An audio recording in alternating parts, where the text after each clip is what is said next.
Ahora sí estamos con el doctor Ignacio Rivero, justamente en la previa ahora me estaba preguntando, ¿y usted, mi amigo, para qué me contactó? Bueno, lo primero de todo es porque yo me acabo de enterar hace poco, por ejemplo, que en la UDE, en la Universidad de la Empresa, donde los dos damos clases, Mm. a la materia que yo estoy dando, que hasta ahora se llamaba Oratoria y Técnicas de Comunicación, al parecer en el nuevo, no sé si es nuevo programa, usted capaz que sabe mucho más que yo de esto, pero le pusieron oratoria jurídica. Y de momento que le pusieron oratoria jurídica, bueno, he tenido la duda, que siempre la he tenido porque uno se ha formado en leyes, como digo yo, mirando las películas de Estados Unidos, con señoría, objeción y todo ese tipo de cosas. Y bueno, uno quería enterarse, y la primera pregunta sería, cuando hablamos de oratoria jurídica en Uruguay, ¿de qué estaríamos hablando? Bueno, ya Esa es la arrancamos con pregunta. una pregunta muy difícil.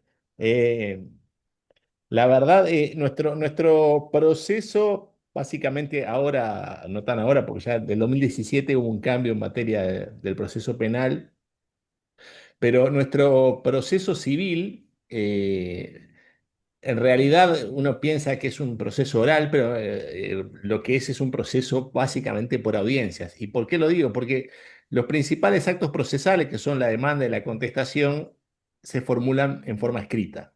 O sea que desde ese punto de vista, en lo que es la materia civil, el proceso tiene componentes de oralidad, pero sigue siendo, tiene muchos componentes fuertes de escritura, ¿no? Y los actos procesales más trascendentes se realizan por escrito. En el proceso penal, desde el 2017, con la reforma del nuevo Código del Proceso Penal, se pasó a un régimen de oralidad. Nunca la oralidad es pura, pura. Ahí se cumplen algunas cosas escritas, pero bueno, obviamente ahí sí los actos más importantes del proceso y todo lo demás se hacen en forma oral. O sea que es importante ahí sí manejar mucho más la destreza de la oralidad y sobre todo porque obviamente uno maneja argumentos, pero bueno, tiene que también lograr una cierta convicción, ¿no? Para que el juez se convenza en un sentido u otro. Por ¿Y ahí supuesto que cuánto los diríamos que sistemas. pesa el tema de la persuasión, de cómo habla el abogado, el fiscal? Porque, como decía antes de empezar, uno está acostumbrado a las películas donde uno parece a jugar por las películas, que no es que tampoco sea la mejor fuente, pero que el tema de la oralidad y de cómo hacen la puesta en escena tiene una altísima incidencia en lo que después va a salir, en este caso, con el jurado, ¿no? Ya sé que acá no tenemos. Claro, el tema ¿Cuánto diría usted que básicamente, importa eso acá? bueno, o sea, yo creo que tiene su trascendencia, obviamente, cuando uno transmite un concepto con seguridad o con buenos argumentos, ¿no? Sin duda que tiene su peso. Obviamente, en los sistemas como el anglosajón, donde hay juicio por jurado, puede ser mucho más decisorio. ¿Por qué? Porque el jurado no tiene conocimientos de derecho. Son gente común que es elegida para decidir de acuerdo a las pruebas que se le presentan, con lo cual ahí puede sí lograr mucho más, o sea, tener buena expresión oral y buena argumentación, que de repente en sistemas como el nuestro, donde obviamente sí puede, no digo, no descarto que no sea útil, pero obviamente el juez es un técnico en derecho, sabe derecho, entonces capaz que usted habla muy bien y muy lindo, pero si no tiene razón, probablemente no le vaya muy bien. Creo que un poco pasa por ahí, o sea, pero por supuesto siempre, así como es muy importante la claridad para escribir, es muy importante también la claridad para expresarse, ¿no? Y usar las palabras adecuadas como para llegar y dejar por lo menos la idea flotando en la persona. Acá en Uruguay se habla sentado, ¿verdad? Por lo que uno ha visto en los informativos, o se Eh, para el abogado para hablar. no. En Uruguay, justamente, bueno, entre otras cosas, siempre las partes están sentadas, el juez está sentado. Incluso en la mayoría de los juzgados no hay, el juez está a la misma altura que los litigantes. O sea, en otros países, por ejemplo, el juez en Estados Unidos, bueno, para hablar, el juez se tiene que parar, pero además de eso, el juez no está cerca, no está accesible, está en un estrado arriba. Hemos Eh, visto que hay que pedir permiso para acercarse, señoría, y todo ese tipo de... Exactamente, sí, Bueno, acá en Uruguay básicamente eso funciona, de hecho, hasta en la vestimenta, ¿no? Nosotros no usamos toga, no tenemos toda esa ritualidad, si bien hay una acordada que regula la vestimenta que deben tener las partes y los abogados, pero básicamente es respetando el decoro de la justicia, no hay nadie se tiene que poner togas ni nada, que en otros países sí, obviamente que funciona así. ¿Y habría algún consejo para darle al abogado recién recibido o al que se está por recibir? Porque la materia que yo doy en la UD justamente está en el último semestre, cuando se están por recibir. Y Ujú. obviamente lo que yo siempre les digo, la oratoria es uno solo, es una sola, donde haya un ser humano haya otros seres humanos que lo estén escuchando, hay cosas que son en común, pero obviamente que hay elementos particulares de cada profesión, y en este caso me imagino que algún consejo o alguna cosa que usted haya visto ya en estos años, de cosas que se hacen bien, que se hacen mal, se le podría preguntar o se le ocurre alguno ahora en este momento o para algún consejo. Siempre, obviamente, tratar de buscar argumentos sólidos y contundentes y breves, ¿no? Porque a veces, si algo es demasiado largo, es difícil que sea cierto. Generalmente cuando uno tiene la razón no necesita demasiadas explicaciones. Cuando uno tiene que darle mucha vuelta al asunto, bueno, es porque entonces tratar siempre, mi consejo sería, obviamente, en cualquier materia, en la materia penal mucho más, porque hay una oralidad, obviamente, tratar de buscar argumentos sólidos, contundentes, claros, ser muy claros en los conceptos, no embarullar. Y me parece, a mí a veces se cree como que si a alguien le repiten 60 veces la idea le va a quedar. Y en este caso, siendo nosotros técnicos en derecho, los jueces, en realidad, con una vez bien expresado y bien fundamentado es más que suficiente. A veces hasta incluso el repetir o reiterar termina cansando y fastidiando a quien recibe la interlocución porque dice, bueno, ¿cuándo va a terminar? Otra vez está hablando de lo mismo. Bueno, vamos, concretemos y hablemos, o sea, como dicen, lo bueno y breve es dos veces bueno. Buenísimo, así que... Y otra duda que me surge, las generaciones jóvenes, nuevas, su forma de hablar, su forma de presentarse, ¿están teniendo, chocan un poco en tribunales cuando se enfrentan gente más antigua o incluso de la vieja guardia que uno puede ver o eso no afecta demasiado? No, yo creo que no. A ver, en el foro y en el mundo del derecho hay de todos, ya sea jueces, abogados, hay de todos tipos. Nosotros no todos tenemos el mismo estilo, no todos tenemos la misma forma, pero básicamente en general no ocurren mayores chisporroteos. A veces la gente joven, bueno, puede ser un poco más impetuosa por esa cuestión de que, bueno, a veces a veces puede ser por inseguridad o porque, bueno, todavía se están dando sus primeros pasos, pero en general yo no veo un choque generacional. Puede, ya le digo, a veces yo he tenido, siempre me he ido muy bien con los abogados en general, pero a veces se arman rispideces con abogados viejos y se arman rispideces con abogados jóvenes. La rigidez Obviamente, está a a la orden veces del día, no importa por la edad. supuesto, pero a veces también son cosas de la pasión de la discusión del momento. Después, bueno, termina la audiencia, es como en el fútbol, ¿vio? Todos nos damos la mano y bueno, porque aparte esto es muy chico y siempre estamos siempre los mismos trabajando y bueno, a veces uno se apasiona en el momento pero en general no, yo no veo ese choque intergeneracional, la verdad sea dicha. ¿Y hay alguna anécdota que recuerde, cosas que haya pasado donde la oralidad haya tenido algún, algún elemento decisivo? ¿O no recuerda nada que le haya pasado? La oralidad, elemento decisivo, ¿no? A veces, alguna vez ha pasado que, sobre todo, bueno, pasa mucho cuando se toman declaraciones de testigos, que de repente el testigo que uno llevó para convencer al juez de la postura de uno termine declarando en favor del otro, sin quererlo probablemente, pero esas cosas son las que tiene cuando se toman las declaraciones de los testigos. Yo siempre digo, a los testigos no hay que instruirlos, no hay que prepararlos, pero usted tiene que saber como abogado qué saben.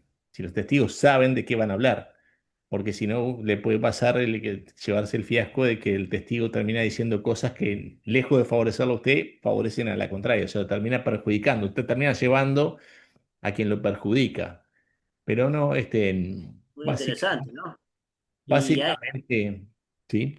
y en la formación justamente de la carrera, ¿está en algún momento esto de cómo plantear, de cómo entrevistar a un posible testigo, o cómo a su vez interrogar al testigo que presenta la otra parte?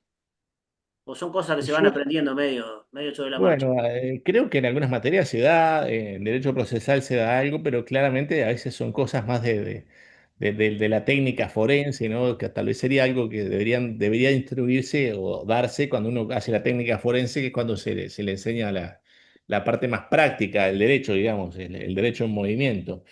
Pero a mí me parece o sea, alguna gente lo sabe por sentido común, pero no porque se lo digan, ¿no? Porque esto es, a ver, saber qué sabe un testigo es sentido común, no es un tema de que haya que estudiarlo. Si a usted, alguien le trae los testigos y dice, bueno, pero los testigos saben algo de lo que usted plantea, bueno, y sería conveniente siempre que el abogado los entreviste, ¿no? Porque también alguna vez me pasó en algún juicio que un abogado trajo testigos que no sabían nada y le dije, pero, y lo miré y dije, doctor, ¿pero qué me trajo? Y entonces me dice, no, lo que pasa es que yo no hablo con los testigos. Bueno, pero usted tiene que saber si saben. O sea, Bueno, pero esa yo, anécdota ya nos cuenta un poco en sí mismo, ¿no? Que ahí.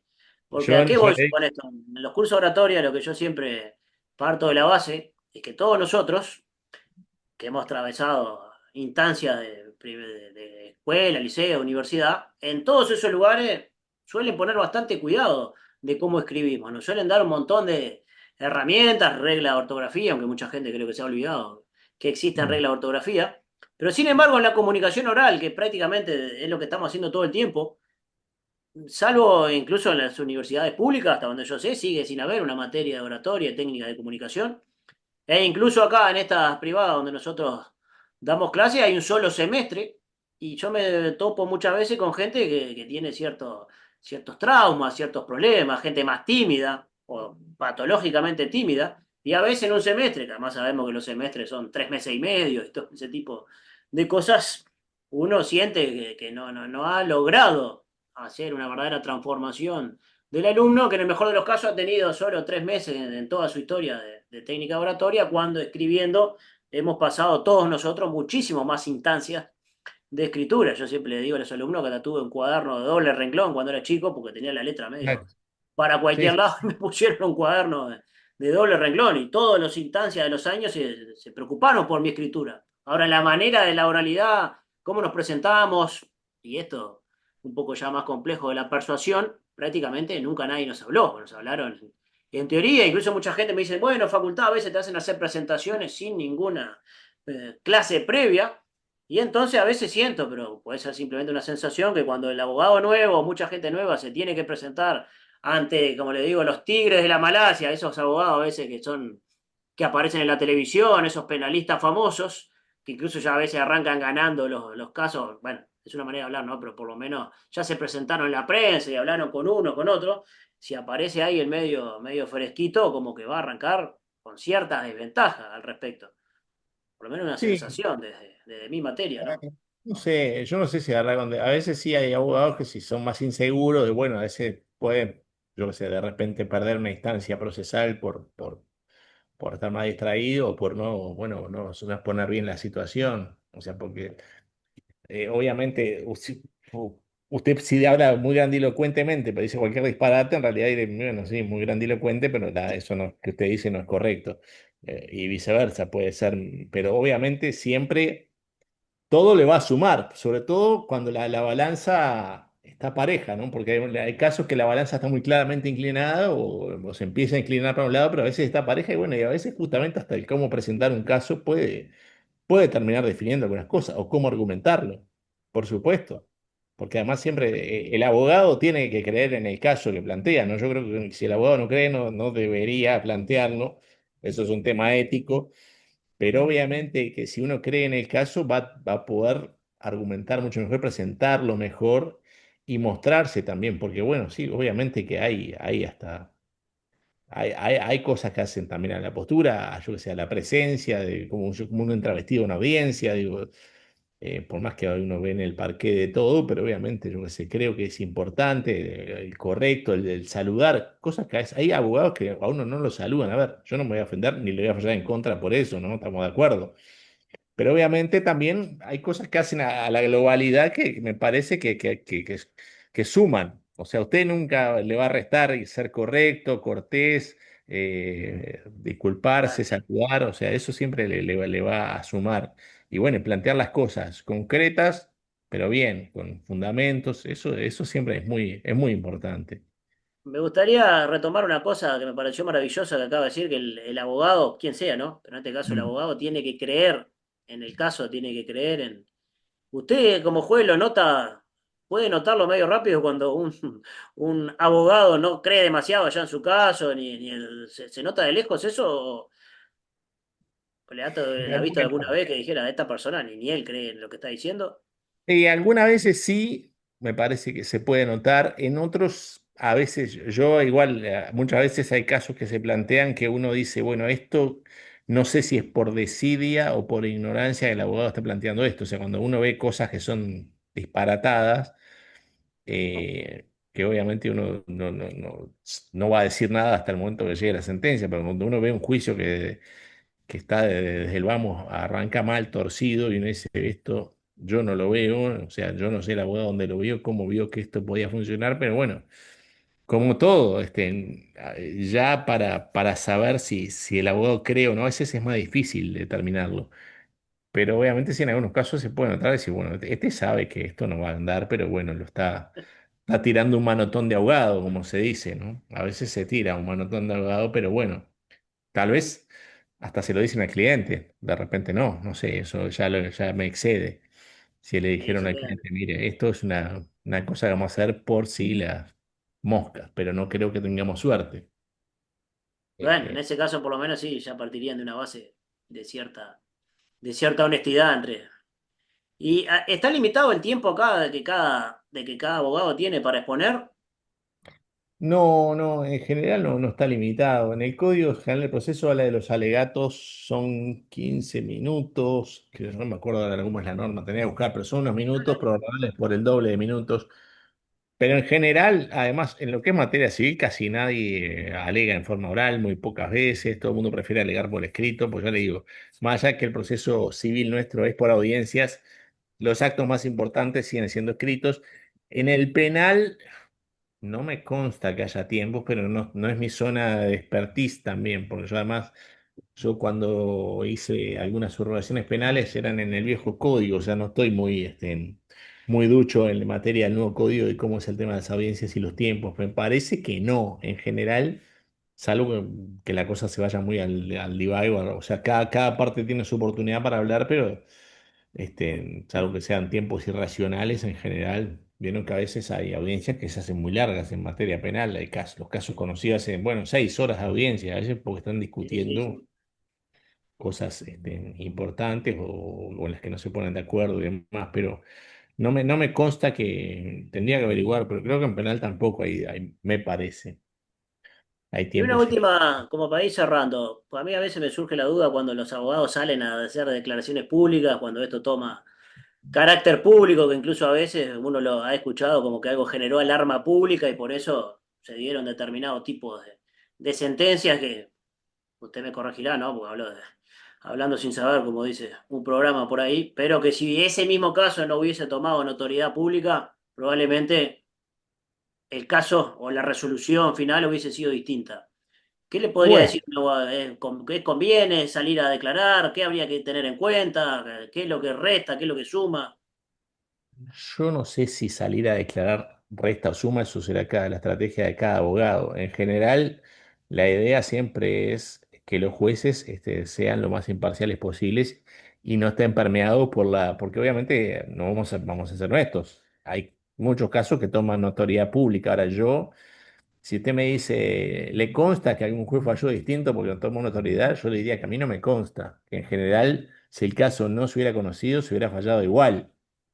Esa es lo que yo tengo desde mi experiencia de lo que yo he visto. Entonces, obviamente que a veces se busca con darle conocimiento, darle cierta prensa a un caso para que los operadores se sientan observados y mire, estamos mirando lo que va a hacer con este caso.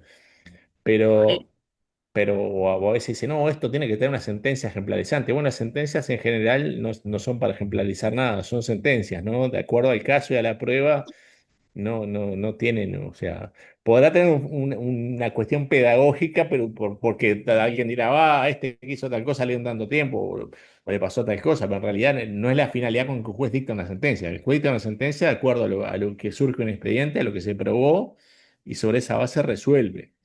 Este, porque además, obviamente, si no terminamos a veces, como se dice en el fútbol, cobrando el grito de la tribuna, que no es Bueno, sí, justamente es una muy buena analogía, ¿no? y muchas veces al contrario, y hemos sido criticados por fallos porque capaz que uno podría haber dicho, no, yo hago esto porque así la gente me va a aplaudir. Sin embargo, bueno, yo digo, está perfecto, podría hacer esto para que la gente me aplauda, pero resulta que no es lo que corresponde hacer. Y bueno, hago lo contrario y ahí la gente nos dice de todo.